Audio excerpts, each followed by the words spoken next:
How about now? Let's see. Now you guys can see my screen, right? No, I see Brandon. That's me. Oh, okay.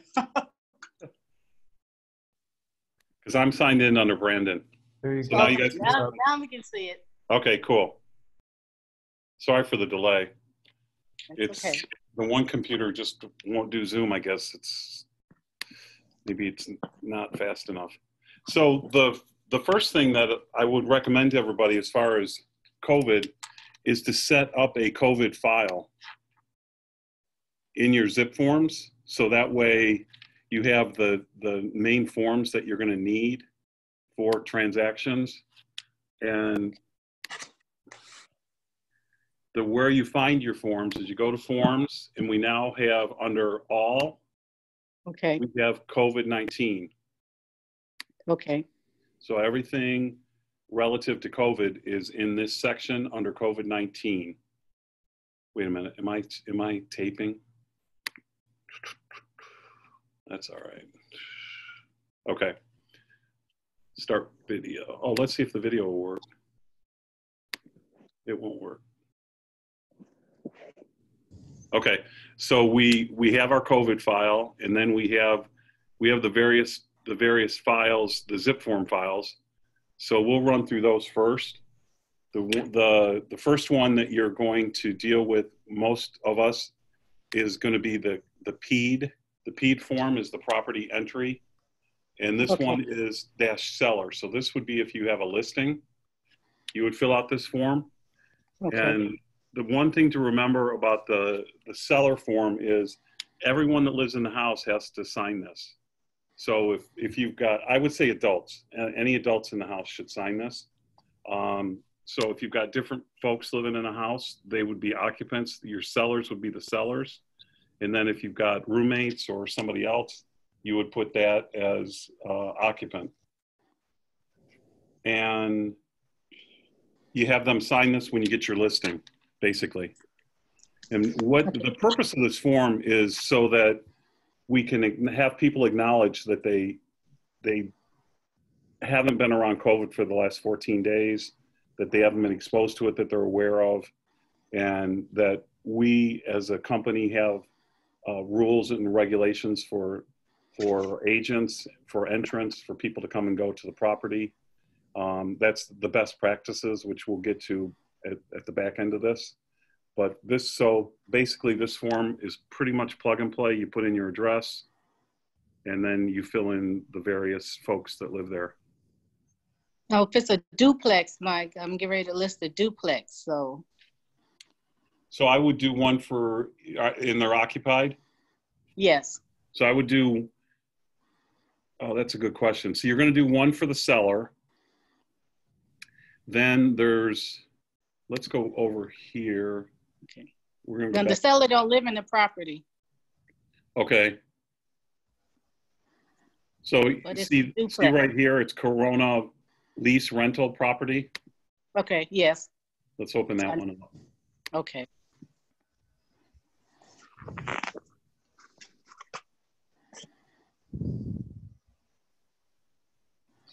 Seller, visitor.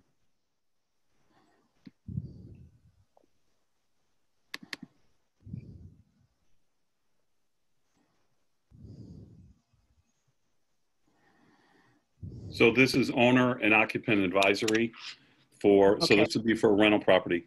Now you would also use this if you're, let's say you have a rental property and you're sending someone in to do work, you would have the tenant sign this. Okay. Okay. And you see down here, you have landlord, lessor, tenant, lessee, or occupant. So these forms are geared towards residential and towards multifamily rentals. I haven't heard anything about commercial relative to these forms.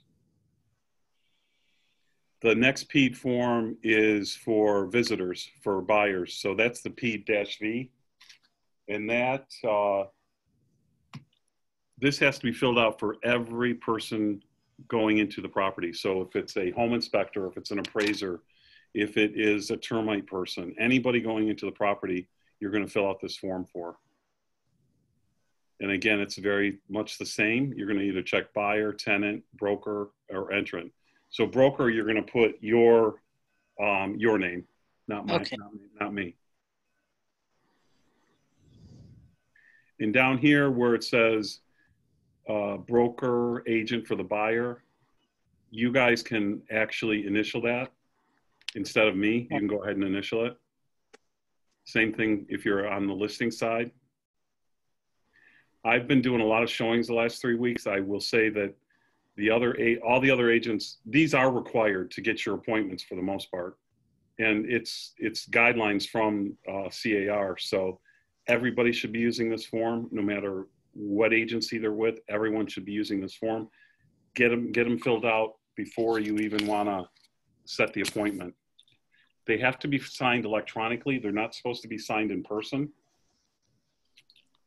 I've seen some agents bringing them to showings and getting them signed, and that's against the rules. We aren't supposed to be handing out business cards. We're not supposed to be handing out flyers. So anything that you're sending, if you're going to showings with your clients, send everything digitally. Send everything through email. Make sure that you get it to them before you get to your showing. I find that I put in my subject line the address of the property so I can pull it up on my phone really quickly if I have a question about the square footage, the year it was built, etc., so that I'm prepared when I'm at the showing with the client. And again, that's what this form is about. Okay. Now, what if your seller does not have a computer? She's an older lady and she wants me to list, but she does not have a computer. Then in that instance, you're going to have to deal with in person. You know, we have to adjust where we have to adjust. Okay. So just print out all the listing information and take it over and have her sign? Yes. Okay. Now, is she's going to sign everything? I mean, like all the disclosures and everything? Yes. I'll tell you what I did in that instance a couple of years ago when I had an elderly lady. I actually set up an email account for her, and then I went to her house and we sat together. We logged her in, and she signed everything on the computer with DocuSign through that email account. Okay. Okay. I don't know if that's kosher, but I did it with her permission. Okay. Now, when you're setting up a listing, you're going to use the RLA, Residential Listing Agreement, COVID Advisory. That's this next form. Okay. RLACAA. So you're going to need this for your listing. Okay. So here's where some things have changed. So right here, the seller is going to tell you what they're going to agree to relative to showings. Okay. In the property showings. I'm recommending that you check this box here, that the buyer provides pre-approval. Right. And if they're cash, they're going to show you proof of funds. I have had some listing agents to me go over the top to want proof of funds and a pre-approval, which I think is more than is needed. But you want to make sure that your clients are pre-approved now more than ever before you show them a property.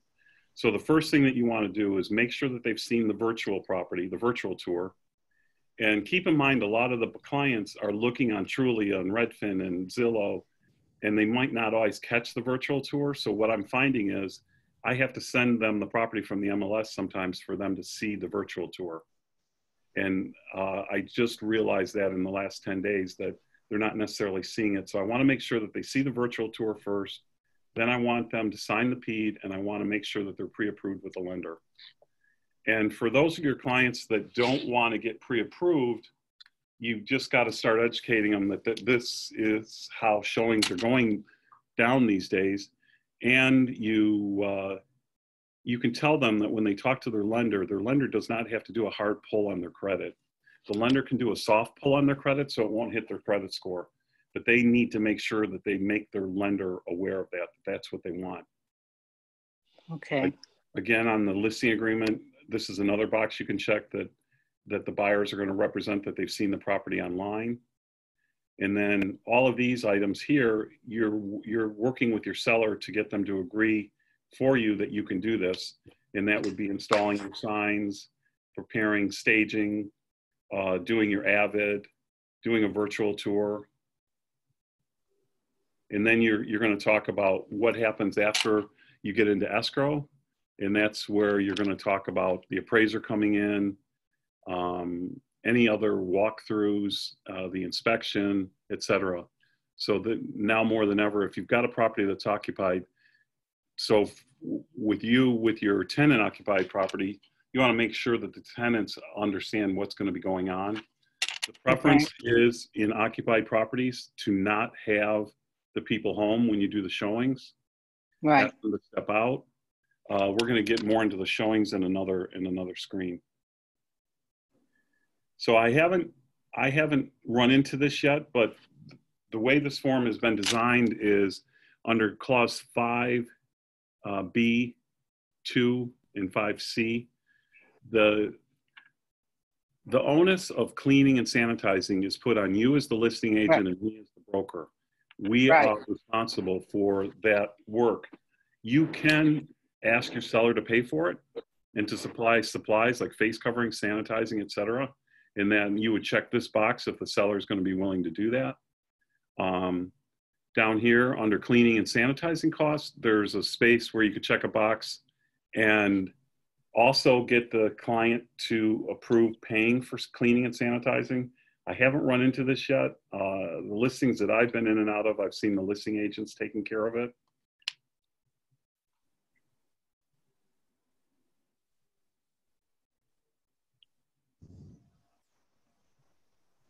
If you have more than one, so down here, we only have a spot for 2 sellers. If you need to have more than one seller, you can add this form here, the additional signature addendum, the ASA. So when you have this with your listing agreement, it's automatically going to put in the PED for the seller.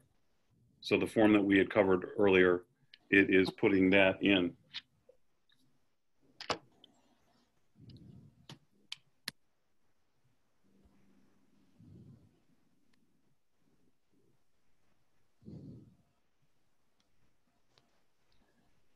Also with a listing, these 2 documents are in that, over in the COVID forms. These are to be posted at the front door or the entry. So the first one is all persons entering this property agrees to these posted rules, which includes sanitizing before entering the property, wearing protective face covering, social distancing while in the property. It's recommended that they don't touch light switches, toilets, etc. Right. I did a showing the other day where the seller was really good. They had all the doors open, all the closet doors were open, all the lights were on, everything was ready for me when I got to the property. After you leave, I'm carrying gloves and masks and sanitizer in my car. I recommend everybody keep that if you're out there showing either your listings or buyer's agents. The listings, you're required to have it at the property. Gloves are not mandatory. What I've been doing is if we go into an occupied property, I've been having the clients wear gloves in respect to the people that live there. And in vacant properties, I don't personally see it as much of an issue as long as people are washing their hands and using sanitizer. But in the occupied properties, I think it's a must, even though the car isn't requiring us to. So this is getting posted at the front door. What you can do is print these out and have them laminated, and then they'll last better, but I've seen them not laminated and posted on the door too. Then this visual is also posted on the front door. The other recommendation is that you take these 2 documents and you put them in the MLS with your listing. So you upload them as documents. You can put them in the picture section, or you could put them as an attached document.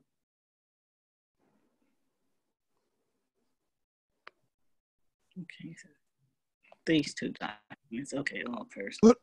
Hey, Michael, what was that document called? It is called Posted Rules for Entry. Oh, okay, I see it. I see it. Yeah, I see it. Okay. I was on a broker call the other day, and one thing that I haven't run into, but you might run into, you're going to have trouble with potentially people that work in hospitals being able to sign the PED form because they may have been around COVID patients. So in that instance, they really can't go into the house. You'd have to do a virtual showing.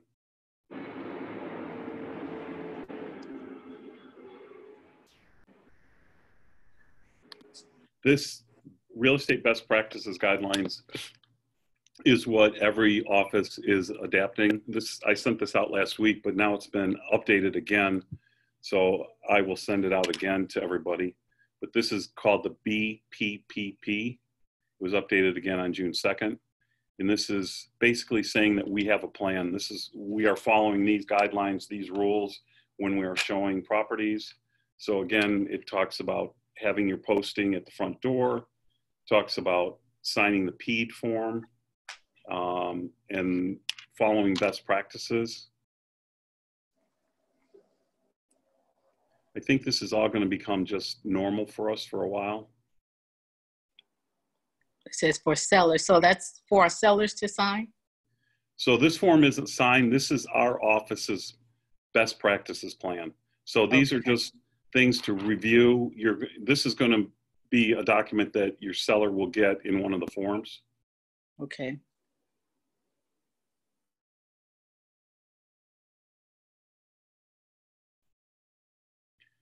Again, when you're in your showings, practice social distancing, practice, staying 6 feet apart, limit it to 2 people in one realtor. So even if there's the listing agents there and you're there, only one realtor can go into the property. I had an instance last weekend where the listing agent said he had to stay in the property. That was his owner's instructions. So my clients went in, viewed the property, and then when they were finished, I went in and viewed the property. But set the standard up front with, if you've got the listing, set the standard up with the agent that's making the appointment that you're only allowing 2 people from the same household to view the property, and that I'm telling people no children. Right. Okay. For their own good. So if it's tenant occupied, we have the tenants stand outside until we're finished showing? Yes, that's the preference. Okay. Now, we can't make them do that. Same with owners. We can't make them leave. There's, in one of the documents I was reading earlier this morning, it said if someone refuses to leave, then there's nothing really that you can do, but you still want to try to make sure that everybody's social distancing while you're doing your showing. Okay. Now, technically, every property is to be disinfected after each showing. And I mean, I've run into a lot of showings in the last couple of weeks where listing agents are doing back-to-back showings, and they're obviously not sanitizing after each showing. And that means light switches, any surface that people might have touched, lockbox, doorknobs. Wow. It's kind of very over the top, but I honestly don't know what to say on that issue, because I think if people are using best practices while they're in the house, they're wearing face masks, they're social distancing, they're wearing gloves, I feel is a good practice. But I'm telling you that these are the recommendations for the guidelines. Lynette.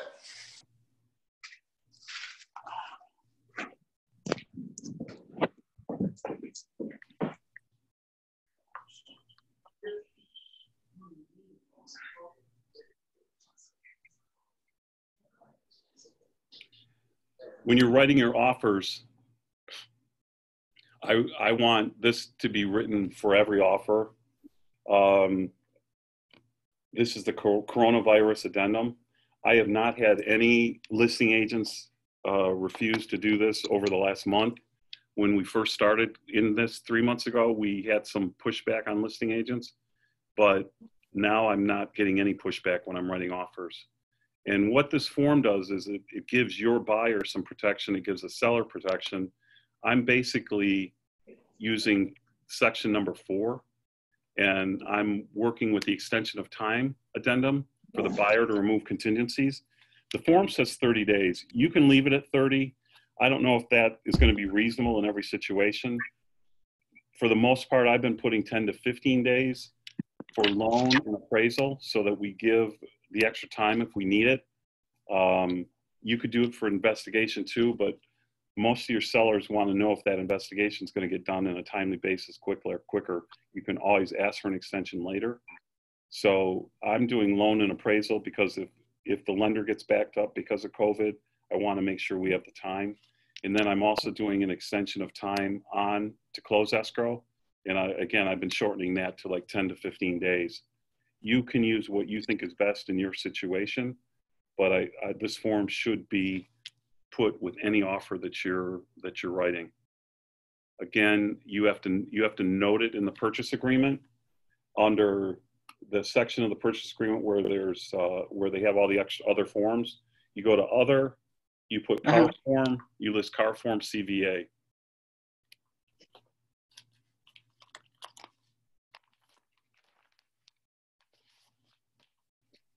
That's on.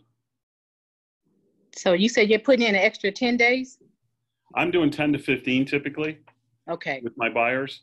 And those are typically buyers that I know are pre-approved, that I don't expect any issue with the loan approval. Okay. If you feel like you've got a situation where you might need more time, then I would go for the 30. Where you note this on the purchase agreement is section 5 under addendas and advisories. Right. So under section other. Okay. Again, anybody can stop me and ask questions as we go. Please don't, if I move too fast. Then, if there is an issue with your buyer, you're going to deliver the NUCC, which is Notice of Unforeseen Coronavirus Circumstance. And that is, we'll pull that form up now.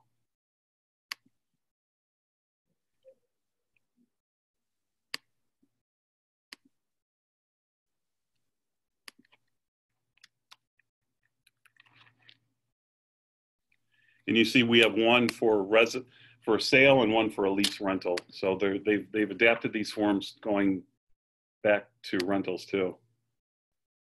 So this could be an instance where the buyer or the seller is going to give notice to the other party because of a situation. So some of the situations are loss of income due to COVID, notary can't get there, there's a lender delay. So if you're an escrow on the property and you have a problem with the lender, you're going to then give notice that there's a lender delay. Here, it's talking about difficulties in scheduling appraisal, final verification, the home inspection. These would be reasons you're giving them notice that there's a problem. You can also, while we're talking about final verification, you can do your final walkthroughs via virtually with your clients, and you can do it via FaceTime if that makes better sense for you. And I did one in April, and the buyer literally had me open up every drawer, every door, every cabinet, under the sinks. Wow. And she found an issue. She found an issue that ended up costing us some money that we didn't see during the inspection. So it works. It costs me money, but it works. I hope that woman gets a paper cut. So we're going to go through some best practices with COVID now here too. So on your Avid, I think we've gotten through this already, but early on in COVID, we weren't going into properties at that point. And the recommendation was, when you get your listing, for example, when you go and do your listing and you inspect that property, take pictures and try to do your Avid at that time. That way you've got your notes. You're going to write down the notes of what you saw. If for some reason you're not able to get back into a property, and there's basic language here that we can put relative to the Avid. So reach out to me if you're having a problem with a property and you can't get back in for some reason when it comes to the Avid, because the Avid is required by California statutes. Okay.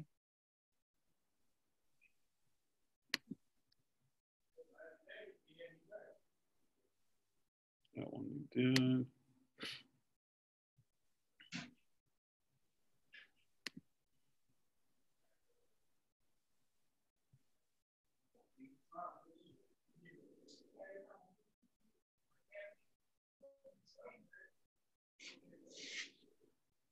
So the industry guidelines for showing rules.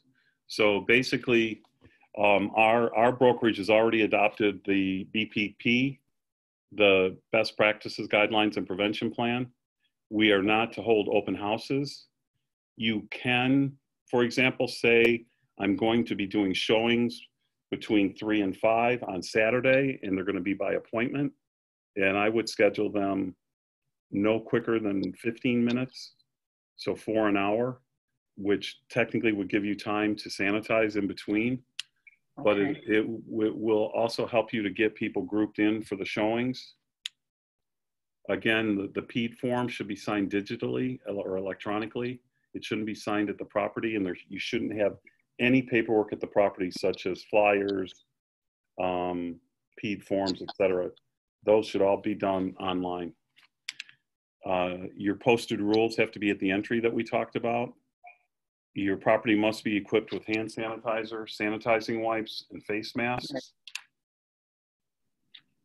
Here's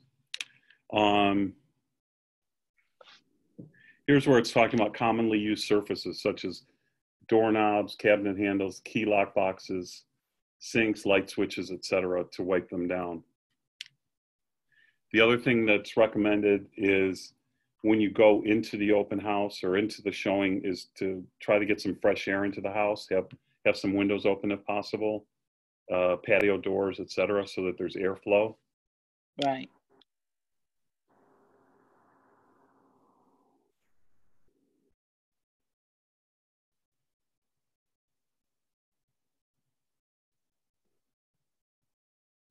Again, the guideline is to show virtually whenever possible. And what if the tenant does not want you to do that and it's income property? In doing it virtually, Yes. that's where you got to become really nice with the tenant. Okay. There is a document we're going to go over where in a minute that kind of addresses where they won't let you get in, and we'll go through that. Okay.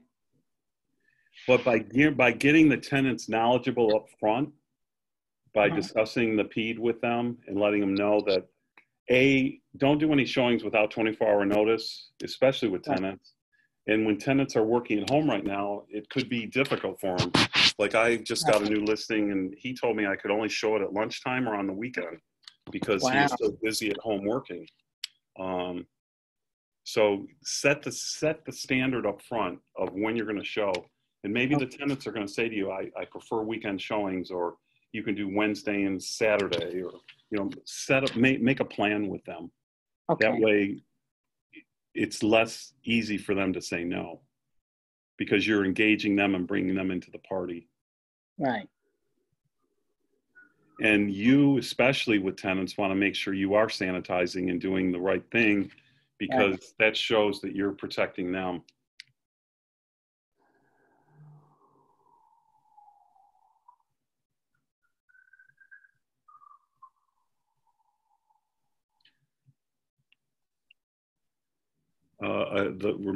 We already talked about putting in your listing the rules, posting the rules. No open houses again.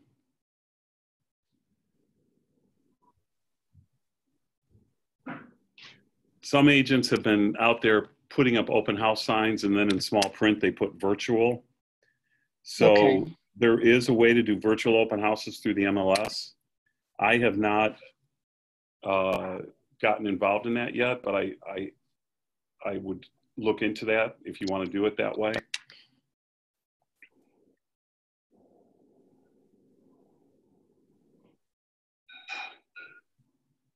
Again, the industry guideline is that it's up to the listing agent to have the proper cleaning supplies there for the showings. Here it's telling us it should be cleaned after every showing.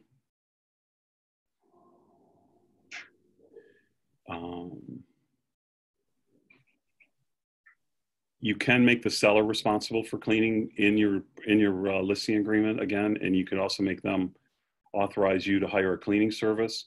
If anybody has found a cleaning company out there that's doing these kind of things, please let us know so we can look into it. Okay.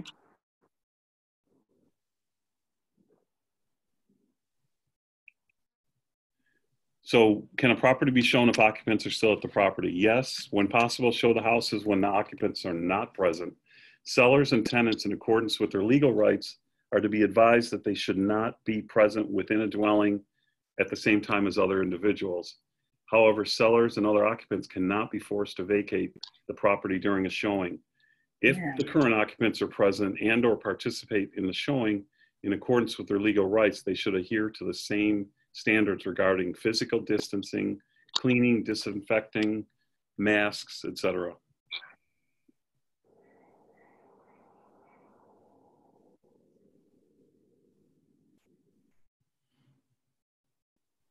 So far, I found the buyers to be pretty good about not touching things.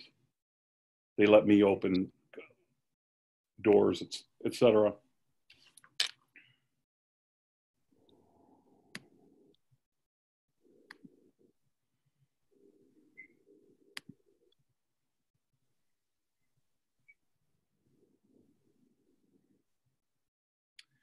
So here's an instance. This is a good guide if you've got issues with a seller not allowing people to come in. It's a contractual part of the contract that they allow people to come in to do their inspections. So if you have a listing agent and the seller is balking at it, that can be a problem for the contract. They're in breach of contract. Okay. I'm actually in contract right now on a vacant condo, and the seller is limiting us. They've already turned me down twice for the buyer to go back in to see the place because of COVID. It's kind of crazy.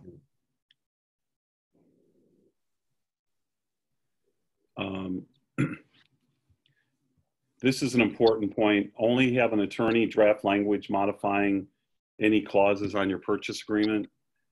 Typically, if you're going to write in something different, I ask you to send it to me so I can review it. And then if I feel like we do need to have legal look at it, I will send it on to them.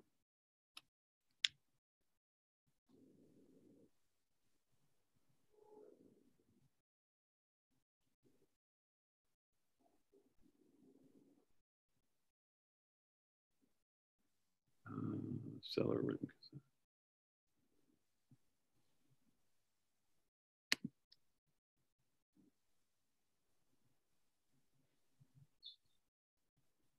That's it for my forms. Does anyone have any questions?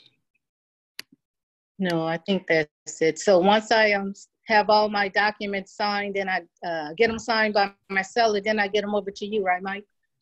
Yes. Okay. And if you want me to take a look at them before you send it to the seller, you can do that. Okay. I've got your MLS application, by the way. I signed it now, and I'll upload it to the MLS. Did you change your license over to me yet?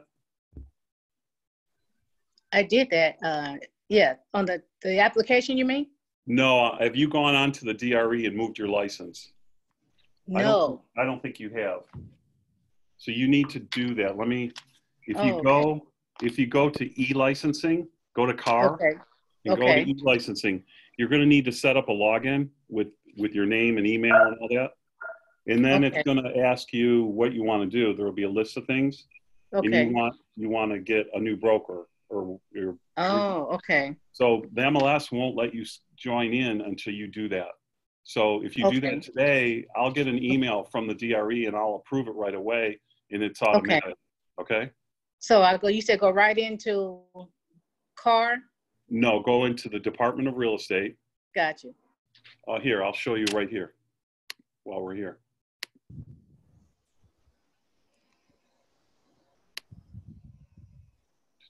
California Bureau of Real Estate. Right. You go into licensees. Okay. E-licensing. Okay. I'm going to sign in. Um,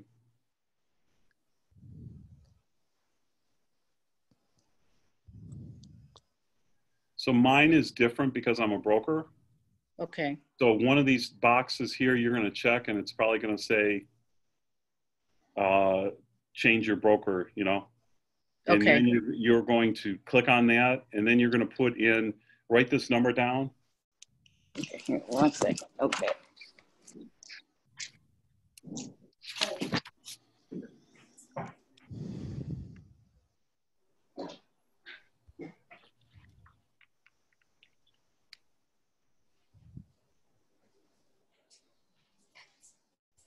Okay, I'm ready.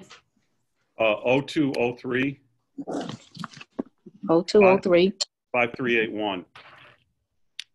5381. So that's So that's our 0203. Uh-huh. 0203 5381. That's our brokerage number. Got it. Okay. I'll do it as soon as I get off this call. Okay. Hey, Mike, I have a question for you. Yes. You know, I wanted to revisit that. You made a statement. You said where the owner said that they only wanted 2 people. In other words, you couldn't go on the property with your client. No, it's you can have 2 buyers and 1 realtor. Right. So my question is, it seemed like to me you were saying, okay, maybe I misunderstood, is that you couldn't, if the listing agent was in there, they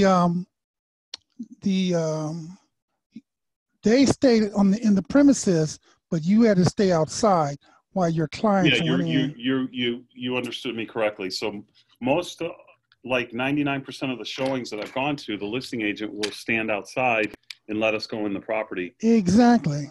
In this instance, I actually knew the listing agent, and he told me that it was a seller requirement. And then when everybody left and I was with him alone, he said the seller is watching us on camera right now, and she's watching all the showings, and she instructed me to make sure that I stay in the property when everybody's there. So, you know, I didn't think it was unreasonable. Yeah, it just seemed different. Okay. Yeah. Okay, thank you. Yep. And Mike, how are you doing? Hey, Adam, I'm good. How are you? Good. The question is, you mentioned that you earlier sent us the link, but it's not open. And so, are you gonna send us some information? You said about sharing some information with our client. So if you go to car.org,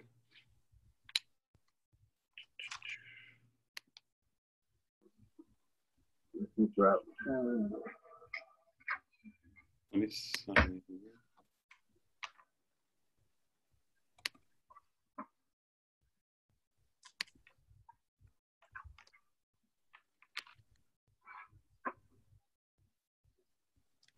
So you see I'm on California Association of Realtors page. I signed in, and then I look at your car.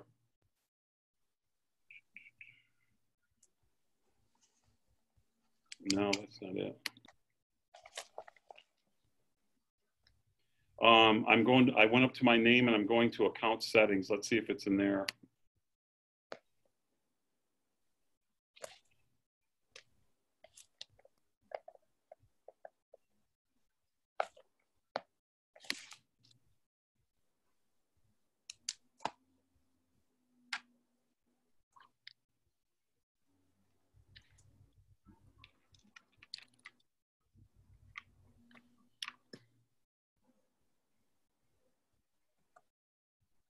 No, it's not there. I'm sorry. I get emails like daily. Yeah, you can email me. Don't worry about it. No rush.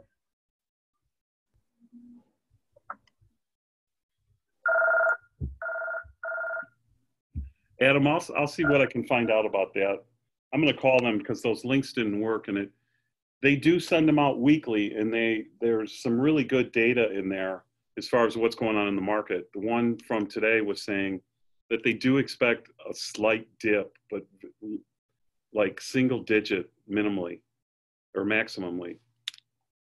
And then the feds came out today and said that they don't anticipate changing the interest rate till 2022, Oh, wow. raising Okay. it. I got an email on that, or there was in the LA Times broadcast that I got a little while ago. Wow. Let's go to learn. The rate is for refinancing or is for the mortgage? No, that's the Fed rate. That's not, that's what the banks get.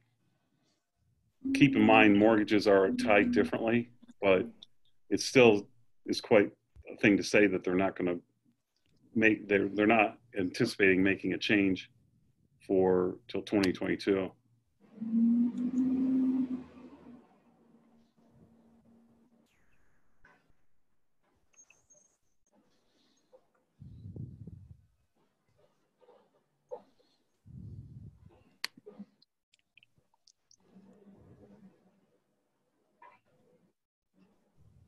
Here we go. So how did I get here? Your car.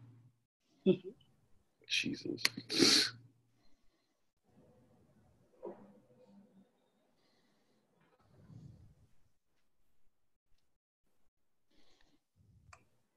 Learn and Thrive. Up at the top here. Learn and Thrive.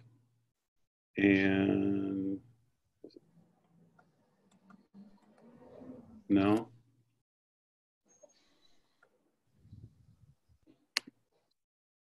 Yep, okay. You go to Learn and Thrive, then you go to Knowledge Center, and then you go to Multimedia Library, and you go to Videos. And that's where you're going to see the housing update.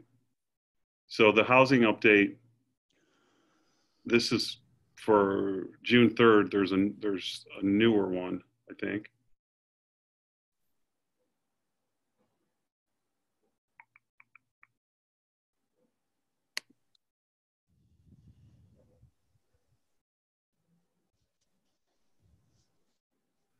So here you can see you've got podcast with market analysis, economic trends, housing news from CAR, etc. Yeah, I don't see the things that you are doing. It's just showing the CAR forms. Yeah, we're stuck on there. Yeah. So let me go back to the front page. So if you're on this page, you see Learn and Thrive up here. No, it never moved from that. It's still on the. Yeah, you're still on the coronavirus. You're still on that forms. Oh, you're not seeing it for me. No. You're still on the. Let me try. The forms for corona.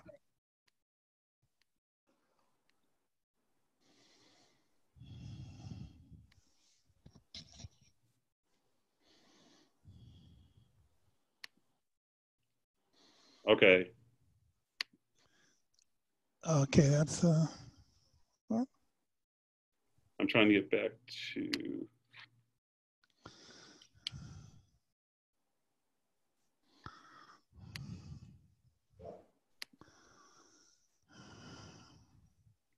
So now do you guys see a bunch of my icons? Yes. Yes. All right, I'm gonna go back into CAR.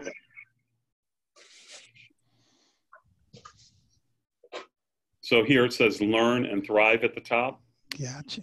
You see it? Yes.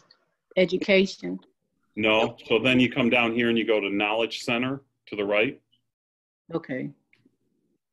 Then Multimedia Library. There's videos, there's podcasts, etc. There's so much information in their website that most of us never look at. But I know, like Adam, you've been looking for information to be able to give to your clients. This is a good place to be looking. Very much, but okay. I'm gonna go. So you said go to the Learn and Thrive at the top. Mm-hmm. Then come over here to the right to Knowledge Center. Okay, yeah, I missed that part. Knowledge. Okay. Okay, thank you very much.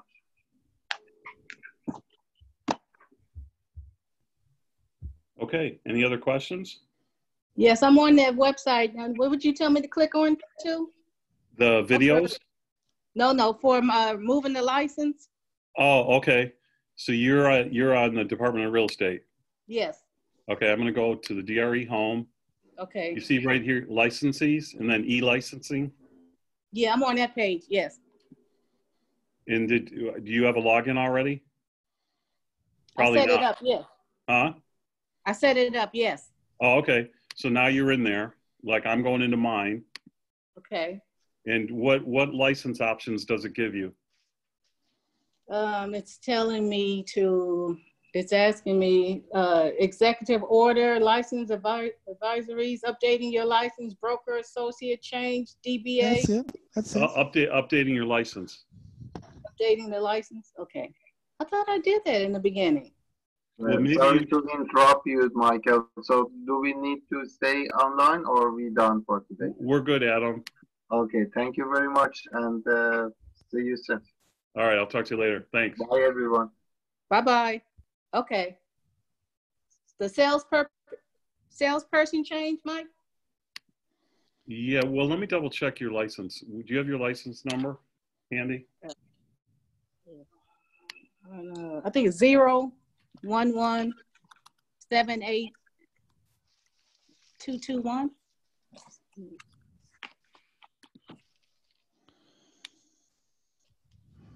No, that's not you. Okay. Let me run and go. Let me look on mine. Okay. I thought we did that in the beginning when I signed up. Maybe it is. I thought we did.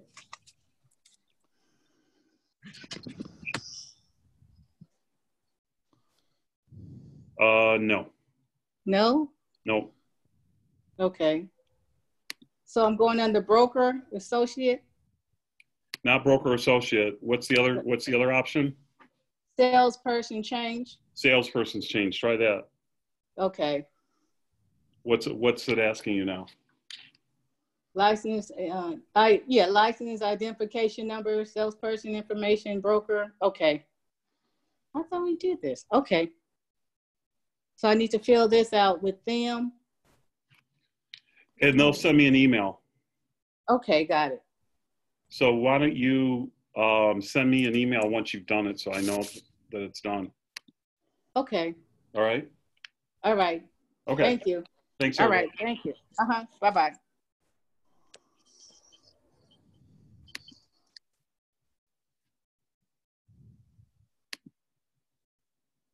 Actually, Stuart, are you still there? Yep, sure am. I don't know if your license has switched over. You know what? I was thinking about I'm that just while we were, wondering you know what? I was looking and I got an email from, let me see. I was thinking about that. I know how you do it. You just go right to in my case, it would be broker association. I think that's what you do. Wait, do you have a broker license? No. Sales okay. associate. Yeah. You are not. I got a list yesterday from the office, and you're on here that you're not on my license yet. Okay, I can do that. It's or do you need my number? No, you've got to do it, and then it'll send you one. Okay, no problem. I can do that. That's easy. Yeah.